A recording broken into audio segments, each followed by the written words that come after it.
Hello everyone, it's Breast Cancer Awareness Month and today we are talking about everything Black women need to know about the disease. I'm Shamika Sanders and beside me is Kiara Kelly and Veronica Wells, culture editor of MadameNoire.com. Pull up, take a seat, hit the play button, get comfortable. Listen to Black Women starts now.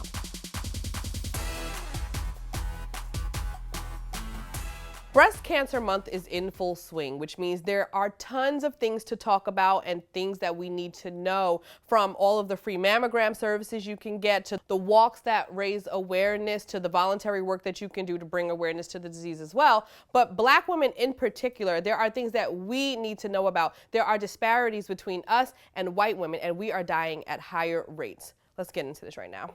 According to the CDC, breast cancer death rates are 40% higher among Black women than white women. Why? White women are diagnosed at an earlier stage than Black women, which leads to more Black women developing triple-negative breast cancer, a kind of breast cancer that is aggressive and often comes back after treatment. All of which leads us to our question of the week. What can Black women do to better fight breast cancer? Ladies? Well, according to the U.S. National Library of Medicine, part of the reasons why Black women may be diagnosed later on in their diagnosis is because of community perceptions of the disease. And so, according to this study, our knowledge, beliefs, and attitudes about breast cancer can lead to higher risk factors. The thoughts that it's a white disease could be one thing, or just Black women not even knowing their family history because either they don't have the knowledge or it was a stigma and it was mom and their family. All of that can lead us to having higher risk factors, which could lead us to die more than our white counterparts. Right. What you said about not knowing your family history rang true for me because my mom is a 2-time breast cancer survivor. We didn't know until later, much later in life, that my grandfather actually had cancer as well. Wow.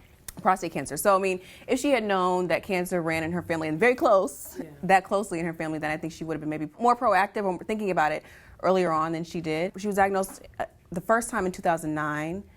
And there's all these risk factors for Black women getting breast cancer. If you have children after 30, if you are overweight, if you breastfeed. I mean, all these things are like risks. My mom ticked all those things off. Wow. So she had the disease the first time in 2009, and then it came back again in 2016.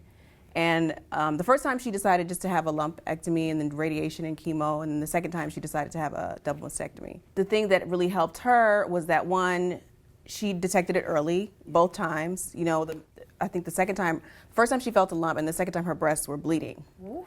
So she, immediately went to the doctor, and plus the second time she had to go back every 6 months to get the checkups, and she was diligent about doing those things. So I think that was important. That saved her life, really. And then the second part, what I really think for my mom, what was really helpful for her in her healing was her spirituality and her mindset about everything. Mm-hmm. Like, she never talked as if she was going to die. She never talked as if this was going to defeat her.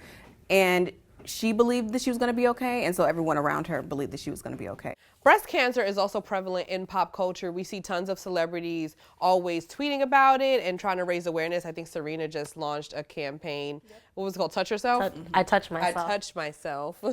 And also with celebrities who have shared their struggle with breast cancer. Robin Roberts had breast cancer, and she talked about it very fluidly. Wanda Sykes admitted to Ellen that she had a double mastectomy.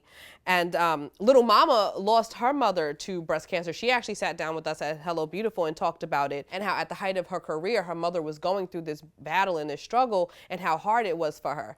So it is something that affects us, and the more we talk about it, especially on these public forums, the more we can teach prevention and awareness. As I mentioned, this is something that we talk about a lot in pop culture, and Twitter and social media always has a lot to say about it, particularly during Breast Cancer Awareness Month. Janice Johnson wrote, "Breast cancer is the most commonly diagnosed cancer among Black women. The overall 5-year relative survival rate for breast cancer diagnosed from 2005 to 2011 was 80% for Black women, when compared to 91% of white women." Wow. So white women's survival rates are higher, which is probably linked to early detection. Yeah, and socioeconomic status as well. Access to affordable health care. Mm-hmm. And better health care. Better health care. Doctors that listen to you. We already are born into this world with more stresses. Yeah, taking care of children and getting off of work. Black women are more likely to take care of their whole families as opposed to white women are, it's just a different situation. Mira Curls posted on Facebook a picture. She's holding up a sign, and it says, "In Los Angeles, Black women are 70%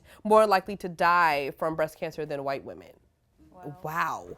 Yeah, I wonder if that's inflated because of pollution or if it's, you know, in terms of environmental justice, what's surrounding them, where they live. Yeah.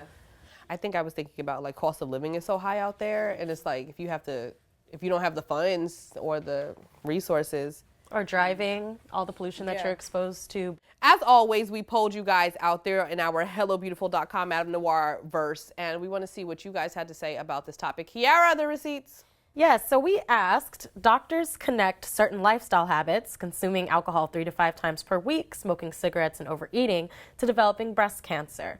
Which do you partake in? With 70% of our audience saying none of the above. Okay, good girls. All right. 29% saying a bit of them all, and 1% saying everything. And, you know, this really spoke to me because as someone who doesn't have a history of breast cancer in my family, I'm never thinking about my lifestyle habits contributing to my risk factors. But it's important to know that because, to be honest, I never really thought about it. Right. I don't either. Health and working out and eating right is like one thing that's so far from me. Right. Well, I definitely think about it because the cancer cells like exist in your body already, and it's just basically what triggers them, what makes them multiply, what makes them turn, you know, there's benign or malignant. When my mom's cancer came back the second time, I was like, I feel like it's in the food. I don't wear deodorant anymore because there's ammonia in the deodorant. There was a study about, you know, from Victoria's Secret that there was formaldehyde actually in their bras. And a friend of mine, she had an allergic reaction to one of her bras because of the chemicals that are in it. So you really have to be, like there are organic bras that you can get with no chemicals, but you have to do your research. I don't wear bras anymore because I was starting to feel that sensitivity, and I'm just so hyper aware of everything regarding my breasts. So I just wear all cotton bras because there are chemicals. And like Forever 21, Victoria's Secret, those type of brands, they put the formaldehyde in there to maintain the elasticity of the bra. Wow. Do you know how long it lasts? Like, well, it's in there when they make it, and the thing is, it gets released the more you wash it, because the more you wash it, the more it comes out. We also asked what percentage of our audience had a family member diagnosed with breast cancer, with 50% saying that, yes, they've had a family member diagnosed.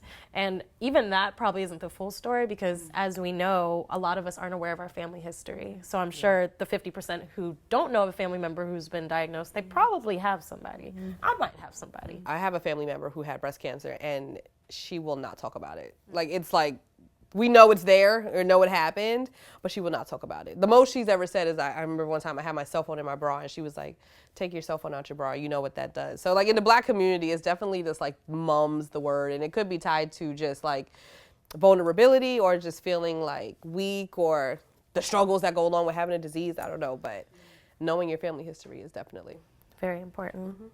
We also asked how often you all are getting mammograms and if you're getting one at your general OB-GYN appointment. So 41% of you get a mammogram annually. Good job. 31% say, I can't remember the last time I had one. And 28% say they get one every 2 to 3 years. And actually, before I say good job, I should also say that not everyone has equal access to healthcare. So for some people, it could even be out of their control how often they get checked. But it's very important to go annually. Right. And I think for Black women, it's important that we go a bit earlier than what the national doctors recommend, because for us, it affects us earlier and more severely. So early detection is key. So if you get to the doctor and they see it early, and you're used to just getting in the habit of doing those things and then checking yourself, just gets you ready to find it if it's there. So ladies, what can we do as Black women to prevent cancer, and how do we keep our friends and family safe? Well, prevention is key. According to our polls, 59% of y'all are not getting your annual mammograms like you need to get in order to have the early detection that can save your life. And so it starts right there. You know, I'm glad that we're talking about it so that we can, you know, number one, let you know that this is very important, but also let your girlfriends know and your friends and family. Let men in your lives know, because men can also get breast cancer, that they need to be getting checked annually. And then also, I think it's important that if you find yourself being diagnosed with breast cancer, with a breast cancer diagnosis, that you really prioritize your life. A lot of the marketing about breast cancer awareness is like, oh, save the tatas, save the boobs, touch your boobs, and it's like in a sexualized way. But it's like, no, when you have breast cancer, your focus should be on saving your life. You know, you can live without breasts. Your breasts, if you're not nursing a child, your breasts don't serve any function aside from like visual. So you don't need to prioritize your breasts. You need to prioritize your life, and so, or your hair, you know, which you might lose during chemotherapy. I think really you should be doing everything in your power to make sure you're still here. Yeah. Thank you. And I learned a great deal from this episode, including that we have cancer cells in our body and your health is particularly important. So working out, eating better. I'm going to try to do a little bit better. I don't want to be a hypocrite and tell you all to do that, but it is important to your health and saving your own life. So thank you, ladies. Thank you, Veronica, for being here. Thank you. As you know, every week, listen to Black Woman. Make sure you tune in, and you can follow the conversation on Hello Beautiful at MadameNoire.com. Until next week, guys, peace and love.